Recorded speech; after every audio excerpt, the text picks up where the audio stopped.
Hello friends, आज हम एक कॉमन कंडीशन के बारे में डिस्कस करेंगे जिसे मिलाज़्मा पिगमेंटेशन या झाइयाँ कहते हैं। तो ये क्यों होती हैं, किन लोगों में होती हैं, क्या चीज़ हम नहीं कर सकते, क्या हमें करना चाहिए, किन डॉक्टर को दिखाना चाहिए, कब दिखाना चाहिए और कब तक ट्रीटमेंट लेना चाहिए, इसके बारे में आज हम विस्तार से बात करेंगे। तो पहले इसका रीज़न क्या होता है, कॉजेज़ क्या होते हैं। तो इसके एक कॉज होता है स्ट्रेस में हो जाती है या वीकनेस में हो जाती है। कई लोगों में हार्मोन्स की डिस्टर्बेंस होता है, जैसे थायराइड में हो गया, या पीसीओडी नाम की डिसीज़ होती है जिसमें एस्ट्रोजन प्रोजेस्टेरोन की सेंसिटिविटी बढ़ जाती है। कुछ मेडिसिन ऐसी होती हैं जैसे एंटी डिप्रेसेंट मेडिसिन होती हैं या ओरल कॉन्ट्रासेप्टिव पिल्स जैसे लेडीज़ खाती हैं प्रेगनेंसी रोकने के लिए, उसमें हो जाती हैं। बहुत सारी वीकनेस में हो जाती है, या प्रेगनेंसी के बाद ही हो जाती है, लैक्टेशन में हो जाती हैं, जब डिलीवरी के बाद, है ना। कुछ हमारे डाइट में डिफरेंसेस की वजह से हो जाती हैं, कुछ हमारा सोने जगने का अगर हमारा ये लेवल ख़राब हो जाता है उसकी वजह से डाइटरी हैबिट हमारी ख़राब हो जाए, या हमारी डेली रूटीन हमारा बढ़ जाता है, तब ये कंडीशन हो सकती है। कुछ कारण होते हैं जैसे हमने स्टेरॉइड्स का ओवर यूज़ कर लिया, किसी भी कारण से बहुत सारे स्टेरॉइड मार्केट में आते हैं और बहुत सारे लोग जिनको कुछ नहीं मिलता या डॉक्टर के पास नहीं जा सकते, तो वो कुछ ना कुछ मेडिसिन स्टोर वाले से ले आते हैं, और स्टोर वाले 99% केसेस में केवल स्टेरॉइड्स उनको दे देंगे मेडिकल स्टोर वाले, तो वो आपको बिल्कुल नहीं लेने हैं, ठीक है। फिर दूसरी बात आती है कॉस्मेटिक की। कॉस्मेटिक्स का ओवर यूज़, गलत तरह के कॉस्मेटिक्स ज़्यादा लंबे टाइम तक यूज़ करना, या रात में लगा के सो जाना, या एक के ऊपर एक दूसरा कॉस्मेटिक कर लेना, तो उसे कॉस्मेटिक इंड्यूस्ड मिलाज़्मा भी कह सकते हैं, या कॉस्मेटिक से होने वाली एलर्जी भी कह सकते हैं। अब आप क्या क्या चीज़ें आपको नहीं करनी चाहिए या क्या क्या आप कर सकते हैं। जो सेल्फ केयर में इसकी ट्रीटमेंट की अगर हम बात करें, तो सेल्फ केयर में तो एक तो स्ट्रेस आप अपना कम कीजिए, ठीक। स्ट्रेस कम करने के लिए हम एक्सरसाइज कर सकते हैं। एक्सरसाइज दोस्तों कई तरह से फ़ायदा करती है। एक तो फेस की हमारी मसल टोन को बढ़ाती है ये, दूसरा फेस की ब्लड सप्लाई बढ़ाती है। फेस की ब्लड सप्लाई बढ़ाने से फेस पे ग्लो भी आ जाएगा, ठीक है, बॉडी का आपका स्ट्रक्चर भी ठीक होगा। दूसरी बात आती है डाइटरी चेंजेस। आप पानी बहुत ज़्यादा पीजिए, ठीक है। कुछ डाइट में चेंज करने होंगे, विटामिन सी आपको ज़्यादा लेना होता है, और कुछ जो लीफ वाले वेजिटेबल्स होती हैं, ग्रीन लीफी वेजिटेबल्स होती हैं, वो आपको ज़्यादा लेनी चाहिए। उसके बारे में हम अलग से विस्तार में बात करेंगे। तीसरा कि जो अपना रूटीन है, जो सोने जगने का रूटीन है, इसको आपको एक ठीक तरह से लाना पड़ेगा। रात को टाइम से सोइए, सुबह जल्दी उठिए, इससे बड़ा जल्दी फर्क पड़ता है। कॉन्स्टिपेशन आपको ना रहे, इस बात का आप ध्यान रखें।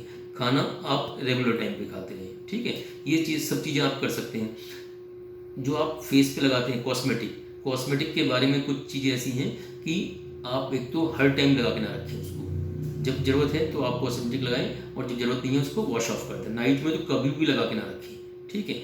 एक लेयरिंग ना करें, आप ब्रशिंग करें, थोड़ा यहाँ लगाया, थोड़ा इधर लगाया, थोड़ा इधर लगाया, कुछ एरिया को आप खाली छोड़ दीजिए सांस आने के लिए, ठीक है। हमारी स्किन को सांस आना बहुत जरूरी होता है। अदरवाइज़ क्या होता है कि हमने अगर पूरी कोटिंग कर दी है कॉस्मेटिक की, तो हमारे सारे पोर्स ऑब्स्ट्रक्ट हो जाते हैं, और फेस की समझिए कि आप ऑक्सीजन की जो सप्लाई है, या सांस आना इसे कहते हैं, या स्किन के अंदर से कुछ लुब्रिकेशंस वगैरह बाहर आते रहते हैं, वो सब रुक जाते हैं। तो उसको आप ना करें। जैसे ही कॉस्मेटिक काम खत्म हुआ, आप उसको वॉश कर लीजिए। दिन में 2 बार आप वॉश कीजिए। कभी भी आप धूप में जाते हैं उससे पहले आप सनस्क्रीन लगाइए। सनस्क्रीन 2 से 3 घंटे ही काम करती है, और अच्छा सनस्क्रीन लगाएं जो फिजिकल सनस्क्रीन होता है, जो आपकी स्किन के साथ जाके कुछ केमिकल रिएक्शन भी नहीं करता है, और केवल बाहर से फिजिकली स्किन को ब्लॉक करता है। अब खाने की बात, जैसे मैंने बताया था आपको, खाने में हम क्या क्या चीज़ ले सकते हैं। तो जिसमें विटामिन सी ज़्यादा होता है वो हमें ज़्यादा लेना है, पानी हमें ज़्यादा लेना है। खाने में जो हमारे डाइट होती है उसमें हमें जो आटा होता है उसमें चोकर की मात्रा ज़्यादा होनी चाहिए, ठीक है। वो हमारी बॉडी को डिटॉक्स वाला काम करता है। फिर नींबू, लेमन, कम से कम 3 लेमन हमें पर डे लेने चाहिए अपनी बॉडी की विटामिन सी की पूर्ति करने के लिए। दूसरी चीज़ कुछ ना मिले तो टोमेटो का जूस बहुत इफेक्टिव होता है, बहुत फ़ायदेमंद होता है। जूस नहीं ले सकते तो कम से कम 6 टोमेटो आप डेली आपको लेनी चाहिए। फिर बात आती है गोभी की, हमेशा मिल जाती है। कॉलीफ्लावर। चौथी चीज़ आती है ब्रोकली आप ले सकते हैं, ऑल्टरनेटिव तो ले सकते हैं। फिर एक आती है स्वीट पोटैटो, या जिसको शकरकंदी कहते हैं, सीजनल फूड है लेकिन फिर भी कोशिश करो आप लिए। पपीता, पपाया, ये आपको रेगुलर लेना चाहिए। और एक होता है गुआवा, अमरूद, ये सीजनल फूड है, फिर भी जब भी मिले आप उसको बहुत ज़्यादा लें। तो ये सब चीज़ें आपके मिलाज़्मा या पिगमेंटेशन कम करने में हेल्प करेंगी। दूसरा मैंने बताया कि आटे में चोकर की मात्रा आप बढ़ा दीजिए, पानी ज़्यादा दीजिए, और जितनी भी ग्रीन लीफी वेजिटेबल्स हैं इसको आप ज़्यादा लीजिए। ये तो हो गई अपनी सेल्फ केयर की बात। अब हम क्या ना करें, देखो मैं आपको कुछ चीज़ें दिखाता हूँ कि ये स्टेरॉइड्स वाली क्रीम होती हैं, ये आप किसी भी कंडीशन में नहीं लगानी है। जितनी भी मार्केट में प्रिपरेशन आती हैं उसमें 90% अगर आपको केमिस्ट देगा तो वो मोमेंटासोन ही देगा आपको, ठीक है। ट्रिपल कॉम्बिनेशन, ये आपको फेस पे नहीं लगाना है वरना स्किन को पूरी तरह बर्बाद कर देगा ये। जब तक आप लगाते रहेंगे स्किन ठीक रहेगी, जैसे आप इसका लगाने को बंद करेंगे स्किन आपकी और ज़्यादा ब्लैक हो जाएगी। तो आपको इसके सेवन से, इसके एप्लीकेशन से हर हाल में बचना ही बचना है, ठीक। अच्छा सनस्क्रीन दीजिए। अब बात आती है मेडिसिन लगाने की, क्या हम मेडिसिन लगाते हैं। तो उसके लिए मेडिसिन आती हैं, कुछ साल्ट होते हैं, मेंडेलिक एसिड, कोजिक एसिड, हाइड्रोक्विनोन।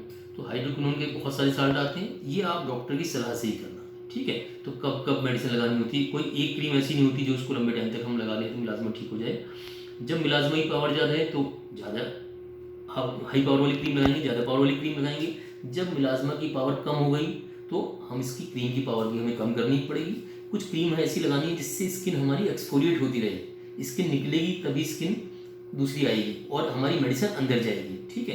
तो इसके लिए ग्लाइकोलिक एसिड वो काम करेगा जो स्किन को पील ऑफ करने में काम करेगा, ठीक है। जैसे कुछ मेडिसिन में आपको दिखाते हैं एग्जाम्पल के तौर पर, जैसे इसमें आता है कोजिक एसिड भी है, ग्लाइकोलिक एसिड भी है, मलबरी है, शहतूत जिसे कहते हैं, विटामिन ई भी लोग लगाते हैं फेस के ऊपर, ठीक है, वो भी रहता है। और एंटीऑक्सीडेंट्स होते हैं, ग्रेप सीड ऑयल जो होता है वो भी इसमें काम करेगा, ठीक है। कुछ क्रीम होती है जिसके अंदर हाइड्रोक्विनोन होता है, तो हाइड्रोक्विनोन की मात्रा ज़्यादा होनी चाहिए इसमें, और पाइन बाग एक्सट्रैक्ट होना चाहिए इसके अंदर।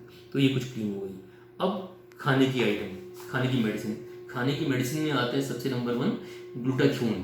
कैप्सूल आजकल आते हैं ग्लूटाथियोन के, जिसमें 500 मिलीग्राम से लेके 1000 मिलीग्राम तक आपको लेना होगा, प्लस विटामिन सी के साथ, ठीक है। इसके कैप्सूल भी आते हैं, क्रीम भी आती है और इंजेक्शन भी आते हैं। क्रीम तो इतना ज़्यादा फायदा नहीं करती है, ग्लूटाथियोन की कोई भी क्रीम ऐसा कुछ खास फायदा नहीं करती है, लेकिन कैप्सूल एक रूटीनली लेना चाहिए, वो सब चीज़ में काम करेगा। इंजेक्शन थोड़ा कॉस्टली होते हैं तो वो भी डॉक्टर की सलाह से ले सकते हैं आप, और वो आईवी फ्लूइड के थ्रू उसको दिया जाता है। तो कैप्सूल, ग्लूटाथियोन प्लस ये 2-3 क्रीम लगाने की है, इनसे आपका काम बन जाता है। ये आ गई आपकी क्रीम और कैप्सूल की बात। अब आती है थेरेपी की।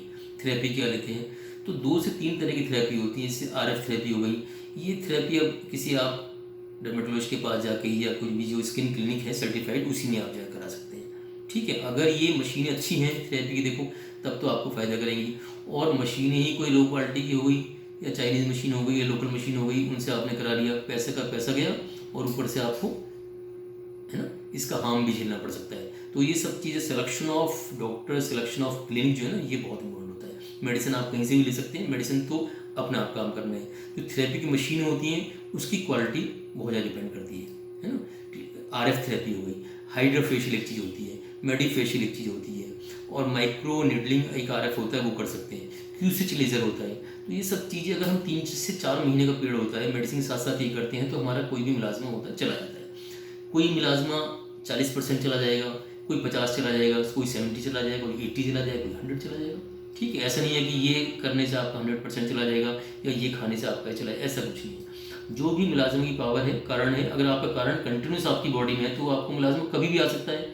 और अगर कोई ऐसा कारण आया था जो आया था और फिर दोबारा नहीं आ रहा है तो आप उसको हमेशा के लिए ठीक कर सकते हैं।